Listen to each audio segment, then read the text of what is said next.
आप सबको jazz bell तो डेफिनेटली याद होगा। एक डम सा बच्चा जो एक लड़के कियो के साथ मिलके ममोडो वर्ल्ड का किंग बनने की कोशिश कर रहा था। और अब दोस्तों इतने साल बाद जैज बेल वापस आ गया है। लेकिन ये कोई नॉर्मल कमबैक नहीं है। इस बार काफी कुछ बदल गया है। ममोडो वर्ल्ड में एक नया डेंजर आ चुका है। पुराने दोस्त बिखर गए और हमारे हीरो की लाइफ लिटरली उल्टा हो गया है। तो छोड़ो सब टेंशन, लगाओ अपने बाजू पे बाओ का टैटू और चलो चलते हैं एक ऐसे सफर पे जहां जैज बेल 2 की कहानी हमारी बचपन की यादों को फिर से जिंदा कर देगी। हमें दिखती है एक लड़की जिसका नाम है जेली। उसके साथ है छोटा ओल्मो, एक डॉगी और जिगी।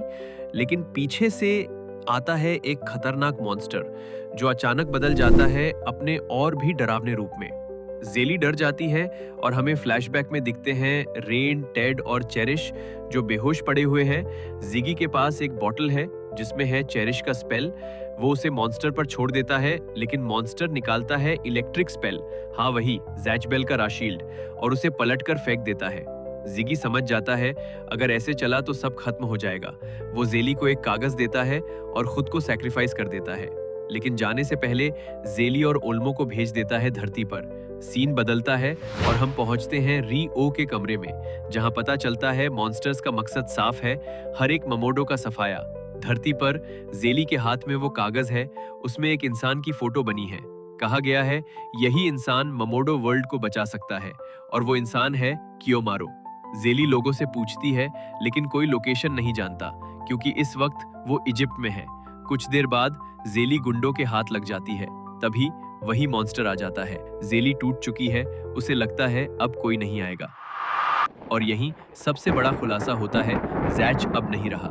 रेन, टेड, चेरिश सब मर चुके हैं। मॉन्स्टर वॉर करने ही वाला था, तभी एक लड़की बिजली की तरह आती है और ओल्मो को अपनी बाहों में उठा लेती है। वो भागती है, पीछे मॉन्स्टर गरजता है और फिर कदमों की आवाज, उसकी आंखों में एक अद्भुत चमक, उसके कंधों पर पूरे ममोडो वर्ल्ड का बोझ।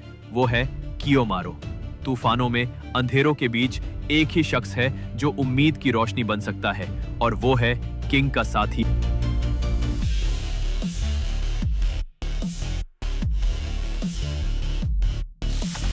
शुरुआत में कियो बस हर अटैक को डॉज कर रहा होता है। मॉन्स्टर वॉर पे वॉर करता है और कियो चोट भी खाता है, लेकिन हार नहीं मानता। मॉन्स्टर और उसका साथी हैरान होता है और तभी उन्हें सच्चाई का एहसास होता है। ये वही है, किंग का पार्टनर। मॉन्स्टर हंसने लगता है, कहता है, तुम उस गद्दार के पार्टनर हो जो हार मान चुका है और अपने ही किंगडम के लोगों को मरने के लिए छोड़ के भाग गया है। सुन लो, वो अब जिंदा नहीं है, वो मर चुका है।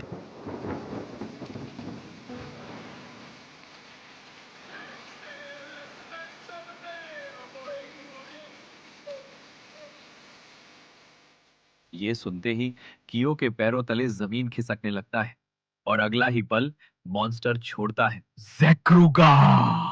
लेकिन ठीक उसी वक्त जेली का डॉगी कियो को बचा ले जाता है। सीन बदलता है एक घर में जहां सब आराम कर रहे हैं और हमें पता चलता है कियो अब एक प्रोफेसर है और वो लड़की उसकी असिस्टेंट। लेकिन उस रात कियो बिस्तर पर लेटा रो पड़ता है। जेली कियो को ममोडो वर्ल्ड की तबाही का पूरा हाल बताती है। सब लोग एक पिरामिड में पहुंचते हैं, लेकिन मॉन्स्टर वहां भी उनका पीछा करता है। कियो एक ममोडो बुक उठाता है। छोटा मॉन्स्टर हंसता है, कहता है, तुम इस बुक के भरोसे मुझे हराओगे, जिसे जलाने के लिए एक चिंगारी ही काफी है। वो बताता है कि उन्होंने हर ममोडो बुक को जला दिया है।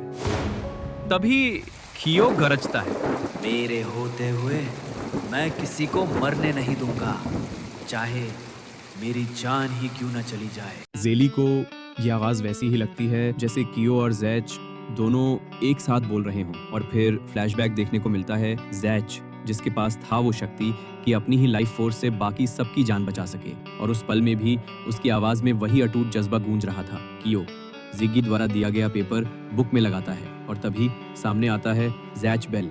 पहला स्पेल जैकरू। कियो मॉन्स्टर के सूटकेस से जैच के स्पेल चुरा लेता है। जैच को वापस मिल जाते हैं जैकरूगा और राशील्ड। मॉन्स्टर अपने फायर स्पेल का बॉटल छोड़ता है, लेकिन अब सामने है कियो और जैच, और दोनों मिलकर मॉन्स्टर को धूल जटा देते हैं। छोटा मॉन्स्टर ये देखकर भाग जाता है और फिर एक लंबे इंतजार के बाद कियो और जैच का स्पेंट रीयूनियन होता है।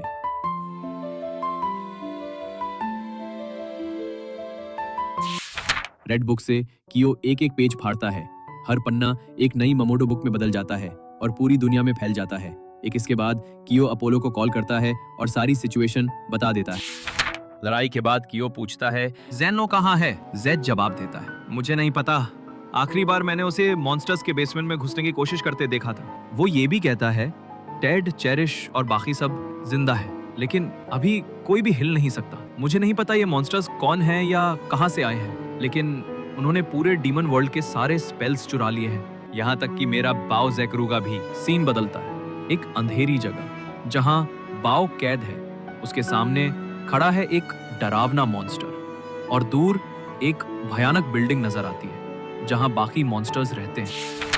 इसके बाद कियो और बाकी सब निकलते हैं बाकी ममोडो पार्टनर्स के पास और उन्हें पता चलता है अभी सिर्फ एक ही ममोडो है जो हिल सकता है और वो है कानचोमे, क्योंकि वो ममोडो वर्ल्ड से भाग आया था। दूसरी तरफ एक नया मॉन्स्टर और उसका पार्टनर कानचोमे को मारने के लिए उसका पीछा कर रहे हैं। उधर फोलगोरे कॉन्सर्ट में नाच रहा है। तभी उसे एक बच्चा दिखता है जिसे वो कानचोमे समझता है, लेकिन असल में वो है कोनसोमे, कानचोमे का छोटा भाई। फोलगोरे कोनसोमे को लेकर एक दुकान में पहुंचता है। दोनों चॉकलेट का मजा ले रहे थे। तभी कोनसोमे फोलगोरे को पूरी कहानी एक्सप्लेन करता है और कानचोमे कितनी बड़ी मुसीबत में है वो भी समझाता है। कोनसोमे उसे उनकी एक फैमिली फोटो भी दिखाता है। दूसरी तरफ असली कानचोमे मॉन्स्टर से बच के भाग रहा था। मॉन्स्टर्स के पास टिया का स्पेल है, इसलिए वो बार बार खुद को हील कर लेते हैं। बालों से एक बड़े से भेड़िए को बना लेते हैं जो कानचोमे पर हमला करता है, लेकिन तभी एंट्री होती है फोलगोरे की। अब वो पहले जैसा नहीं रहा। उसके पास अब मसल्स हैं और एक दमदार बॉडी, लेकिन मॉन्स्टर्स के सामने फिर भी टिक नहीं पाता। दोनों किसी तरह भागकर एक हॉस्पिटल पहुंचते हैं और वहीं अपना इलाज करवाते हैं, लेकिन हॉस्पिटल में भी मॉन्स्टर हमला कर देते हैं। फोलगोरे उस भेड़िए से भिड़ जाता है।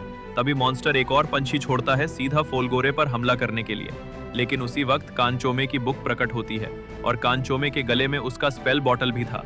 अब दोनों तैयार हैं साथ मिलकर फाइट के लिए। इस बार कानचोमे का स्पेल पहले से भी ज्यादा गजब का होता है।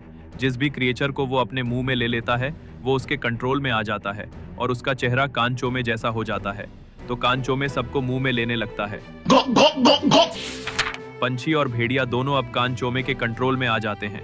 ये देखकर मॉन्स्टर अपने फाइनल फॉर्म में ट्रांसफॉर्म हो जाता है और कानचोमे पर जबरदस्त हमला करता है, लेकिन पंछी और भेड़िए के साथ कानचोमे पलटवार करता है और आखिरकार उसे हरा देता है। धीरे धीरे वो अपने नॉर्मल रूप में लौट आता है, लेकिन तभी आर्मी सोल्जर्स हमला कर देते हैं और ठीक समय पर जैच और कियो आकर सबको बचा लेते हैं और यहीं चैप्टर 11 खत्म हो जाता है। अगली बार हम देखेंगे कि जैच कैसे अपने दोस्तों और किंगडम को मॉन्स्टर से बचाएगा। तो सब्सक्राइब जरूर कीजिए। ऐसे ही अमेजिंग वीडियोस के लिए टारगेट सेम है 500 लाइक्स का। और हाँ, वॉल्यूम 2 तक खत्म हो चुका है। अगले वीडियो में वॉल्यूम 3 से शुरू करेंगे। मिलते हैं अगले वीडियो में, तब तक के लिए ओटाकू ज्ञानी साइनिंग ऑफ।